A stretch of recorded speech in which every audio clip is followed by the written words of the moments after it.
Where did you go to the grocery store? And Where did you go grocery shopping? grocery shopping. That was we'd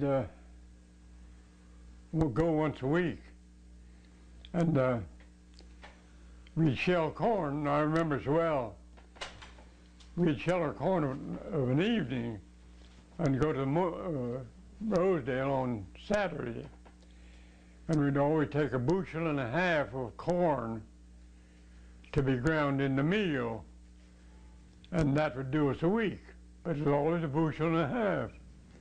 And of course we'd go to Rosedale where the mill was, and some of the boys, John was one of the fellows that done a lot of things like that, go to Rosedale. And of course the store was there, but as far as groceries, we didn't buy very many groceries because we didn't have money to do it with. And Well, how did you come by money? Well, how did you get what money you had? Did you sell, sell things, or how did you get what little money you did have? well, we didn't have any money. That's about for a while. That's just about true. We didn't have any. Now we had chickens and ducks and geese, and we'd sell the eggs, of course, take them to the store. Probably get 8 cents a dozen for the eggs. Goose eggs were twice as much as hen eggs, so we'd get double when we'd take a goose egg or two. But no, really, we just didn't have money for a long time. Now I'll tell you how hard up we were. Sometime, and Corey has seen the picture, and you probably have too. Sometime when I was about, I suppose, 13 years old, there's some fellow coming through there taking pictures. So somehow, I suppose, we decided to have a picture, a group picture. You've seen it, I expect. And that was when Ray was a baby in arms, and Ray was born in 1905. So when the pictures delivered, we didn't have any money to pay for them. I don't know, I think it's about probably $3.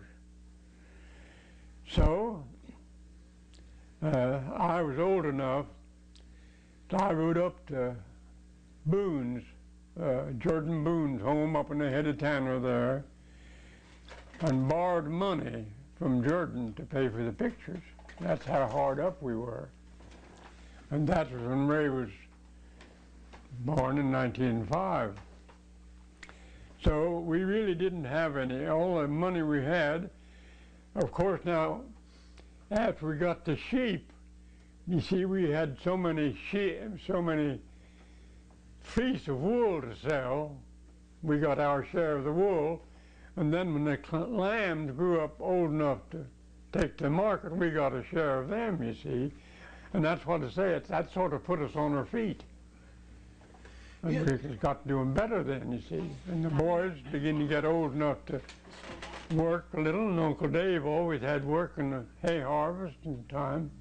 I was talking to Denver Chenoweth. I don't know whether you remember him or not. Denver Chenoweth, he was a grandson of Uncle Dave's, and he told me he had a blank check where Uncle Dave Chenoweth gave to Grandpa Miller for a haystack for $2.50. Yeah, I think that's right. Yeah, he said he had that old check, and I told him, I said, Yeah. I asked him if he could get it, and he said he wouldn't part with it, but he'd let me make a copy off of it, but I never did go get a copy of it. Of course, then we began to get on our feet and Yeah. bought our own mowing machine and rake and Yeah. had to work with. And but a mowing machine, I think, would cost probably $24 or $25. Yeah. And we'd go to Spencer. Then we had apples to sell in the fall, and we'd take a load of apples to Spencer. We were going to get probably 50 cents a bushel for them. But and that's one thing I remember so well. We never had, of course, never attempted to spray the trees or anything, but the apples were almost perfect. You just grow apples, and of course we had the apples from early apples in June, July till winter. We had winter apples, and so